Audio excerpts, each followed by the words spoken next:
Good evening and thanks for tuning in. I'm Ann Powell with the WJTS News. A Kentucky man is spending time in the DuBois County Security Center after an incident at Home Depot on Newton Street.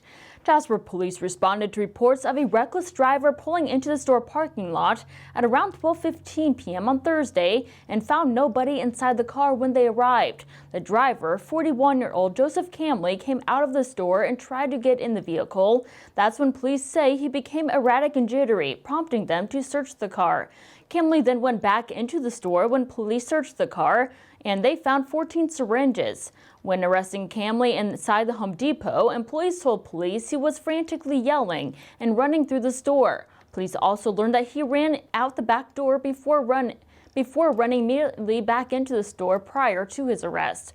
Police then deployed a canine who alerted to a stack of wooden pallets outside the store. A bag with 1 gram of methamphetamine was found inside of those pallets. Camley was booked into the DuBois County Security Center for felony counts of possession of a syringe and possession of methamphetamine. We now know the names of the 2 turkeys gobbling up the nation's attention at the White House. Peanut butter and jelly were selected as this year's National Thanksgiving turkeys and will be pardoned by President Joe Biden during an annual ceremony at the White House on Friday. Both turkeys are from Far-Best Farms. After the ceremony, Peanut Butter and Jelly will live a full life at Purdue's Animal Science Research and Education Center. Residents had a chance to get a deeper look into the world, national, and state economic outlooks for 2022 and beyond. The 17th annual Rotary Club IU Economic Forecast took place on Thursday afternoon at the Clubhouse 61 in Jasper. This is what Timothy F. Slapper, the co-director of Indiana Business Research Center at Indiana University Kelley School of Business, had to say about his worries and what excites him about the future.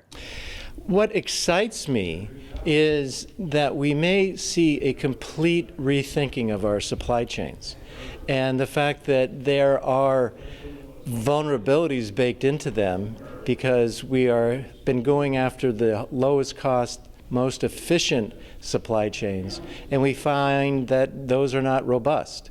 One of my great concerns is the flip side of that very question, that we just don't know what is going to happen in terms of the pandemic and variants in countries that we get our inputs from that are not China. This could be Vietnam, Thailand, Indonesia.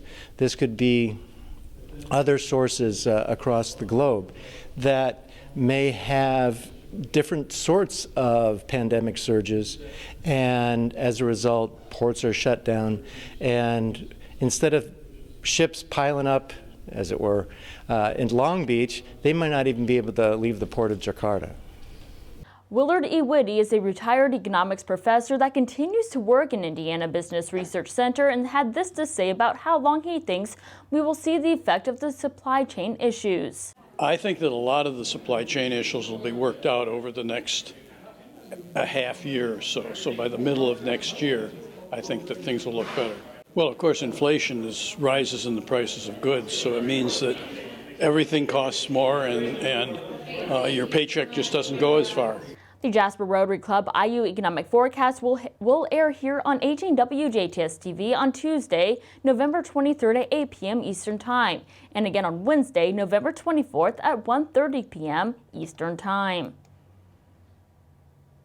Indiana State Senator Mark Messmer has been recognized as the Government Leader of the Year in Indiana. Messmer received the Birch by Richard Lugar Award, Leader of the Year Award from the Indiana Chamber of Commerce last week. Messmer was chosen for this award because of his work ethic to create a strong economy and provide Hoosier businesses with relief.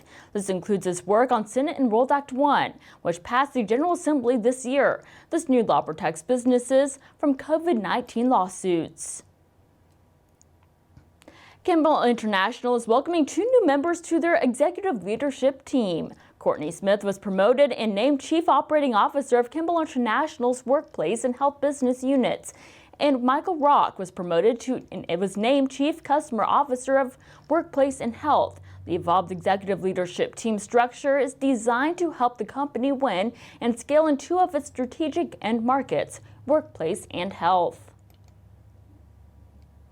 A Christmas tradition begins taking over Fernand this weekend. The Fernand Christmas Mart is on Saturday, November 20th and Sunday, November 21st. Locations for this year are at the Fernand Community Center at 1710 Community Drive, the Tri-County YMCA Antiques Market at 131 East 16th Street, Forest Park High School on 14th and Vienna, the Fernand American Legion at 425 Main Street, Fernand Elementary at 402 East 8th Street, and the Monastery Event Hall at 840 East 10th Street. All 6 sites will be open from 9 a.m. to 5 p.m. Eastern Time on Saturday and at 10 a.m. to 4 p.m. Eastern Time on Sunday. There's no admission charge. This year's market will have over 200 booths full of quality handcrafted, antiques, food, and wine are just a few of what this year's festival has to offer. For more information about this, you can head to FernandChrisCundomart.com or by calling 1-800-968-4578. And speaking of Christmas, we are just 1 week away from Santa Claus coming to town. St. Nick officially arrives here in Jasper on Friday, November 26th. Santa will greet children at the fire station this year from 12 noon to 12:45. And then at 1 p.m., Santa and his elves will be joined by the members of the Jasper High School Band to parade to the Santa house on the west side of the downtown square. Children are encouraged to dress up like Christmas packages and walk along the mini parade. The high school band will then play Christmas music, and Mayor Jean Vonderheide will welcome everyone with a special greeting. Santa will then spend a couple hours visiting children in a special Christmas house until around 3 p.m. for pictures. Children and families are also encouraged to bring canned foods to donate to the community food bank. For more information, you can call the Jasper Chamber of Commerce at 812-482-6866. The City of Jasper offices will begin operating on a different schedule next week. The Jasper City Hall, Street Department, and all utility administrative offices will be closed on Thursday and Friday, November 25th and 26th for the Thanksgiving holiday. The Jasper Street Department and Resource Recovery site will also be closed on Saturday, November 27th. Trash and cardboard recycling, normally collected on Thursday, November 25th, will now be collected on Wednesday, November 24th. Trash and cardboard collected on Friday, November 26th, will now be collected on Monday, November 29th. Trash and cardboard recycling pickup will remain on a regular schedule for the remainder of the week. Be sure to have your cardboard recycling and trash out by the curbside by 7 a.m. And stay tuned, weekly forecasts and sports with Kurt Guxel are still to come on the WJTS News.